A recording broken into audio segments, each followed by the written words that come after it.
Naglalagas din ba ang buhok mo? Ako, oo. Kasi kapapanganak ko lang at 8 months pa lang ang baby ko, kaya naman lagas na lagas talaga siya.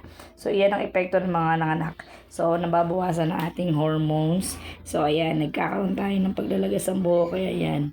Kailangan natin gumamit ng shampoo at conditioner na magpapatubo muli ng mga buhok nating nalagas na yan, kundi mapapano tayo. So, ito nga pala, nakabili tayo dito ng Gugu C-Nutrients na hair fall defense natin. So, yung isa dyan ay shampoo, at yung isa dyan ay conditioner. So, tandem na itong dalawa na to. Kung nag-shampoo ka, syempre may conditioner din. At tingnan nyo yung epekto sa akin. Okay, at iyan na nga ang resulta ng ating paggamit ng Gugu C-Nutrients na ito. Tingnan nyo naman at napaka-shiny ng aking buhok. At unti-unti na rin pong tumutubo yung mga maliliit nating buhok dyan. Meron na tayong mga baby hair dyan, mga tutsang-tutsang.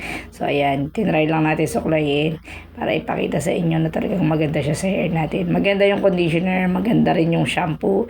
So, at mabango pa siya. So, ano pang hinihintay nyo? Click nyo na yung link dyan para yan sa mga naglalagas ang buhok. Mamili ka na rin.